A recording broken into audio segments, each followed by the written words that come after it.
लेकिन disturbance of sex जो है, लिबिडिनल एनर्जी का डिस्टरबेंस ही आदमी की पर्सनैलिटी को डिस्टॉर्ट करता है। इसलिए फ्रायड के जो गुरु थे वुल्फ, उनके अस्पताल में जब भी कोई पेशेंट जाता था एबनॉर्मल, तो वहाँ लिखा होता था it is sex and sex always.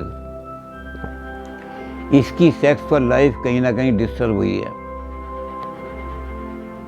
Balance नहीं रहा है सेक्सुअल लाइफ में, इसलिए ये पागल हो गया था। हर मरीज को जो देखो उसकी लिबिडनल एनर्जी कहाँ डिस्टर्ब हुई है, ये अनकॉन्शियस से पता लगेगा।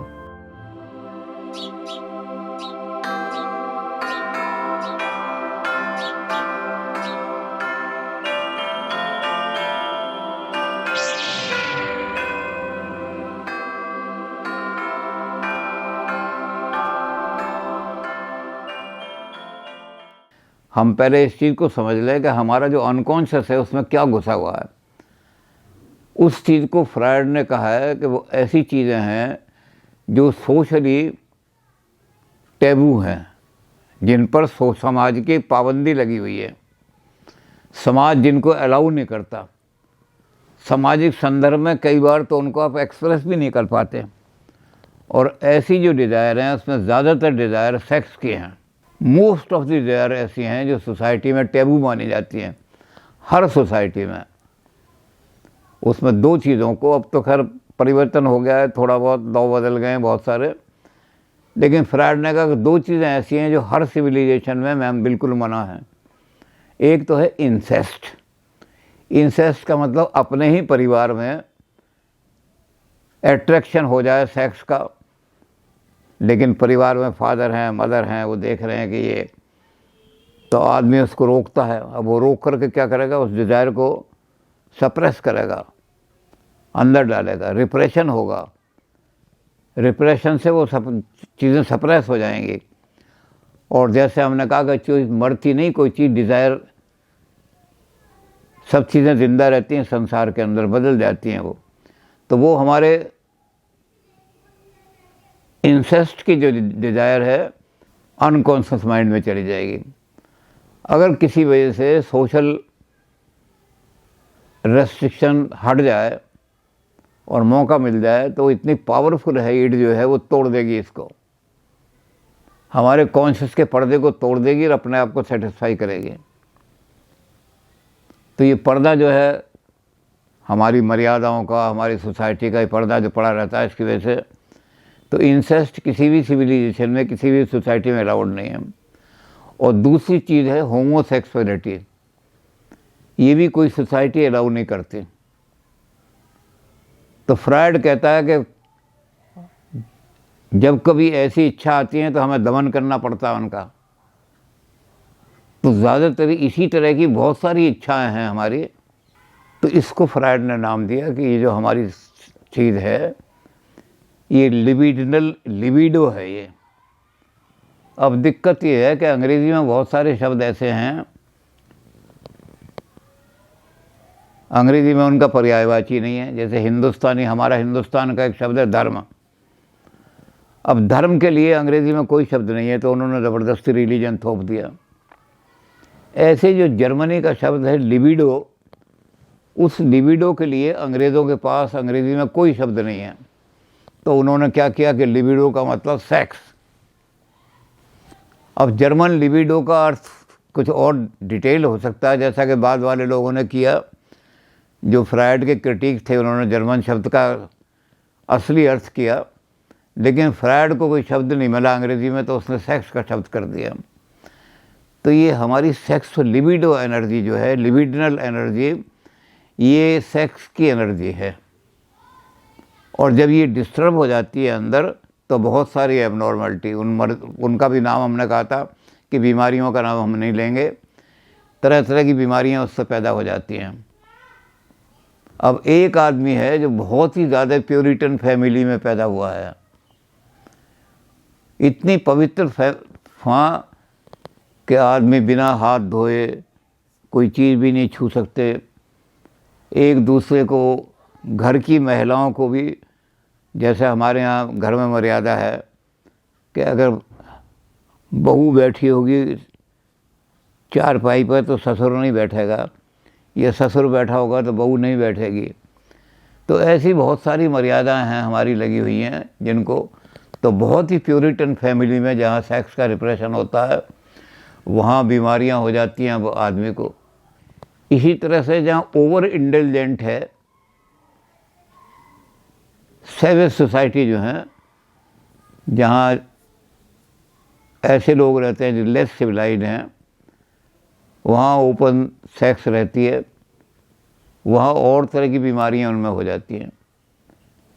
लेकिन डिस्टर्बेंस ऑफ सेक्स जो है, लिबिडिनल एनर्जी का डिस्टर्बेंस ही आदमी की पर्सनैलिटी को डिस्टॉर्ट करता है। इसलिए फ्रायड के जो गुरु थे वुल्फ, उनके अस्पताल में जब भी कोई पेशेंट जाता था एबनॉर्मल, तो वहाँ लिखा होता था it is sex and sex always.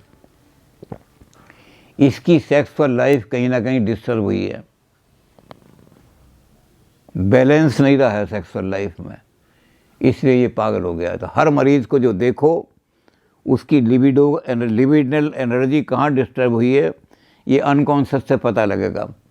उसके अनकॉन्शियस को जब एनालाइज करोगे तो पता लगेगा कि कहीं ना कहीं वो डिस्टर्ब हुई है। तो ये लिबिडो है, ये बड़ी पावरफुल हमारी, और ये बेसिक चीज़ है, ये आदमी को जन्मजात मिलती है। आदमी जो है इसको कहीं से एक्वायर नहीं करता, ये लिबिडो आदमी को जन्मजात मिलती है। और इसके अंदर वो हमने कल गुण देखे थे कि इसके अंदर सबसे बड़ा गुण ये होता है कि ये क्रिएटिव है लिबिडो। इसको हम कुछ नहीं जानते क्या है, इसलिए इसको इड कह देते हैं। इड है, इदम है। तो ये इड जो है ये बड़ी है तो पावरफुल और बड़ी विशाल है। ये इसका खजाना बड़ा विस्तृत है।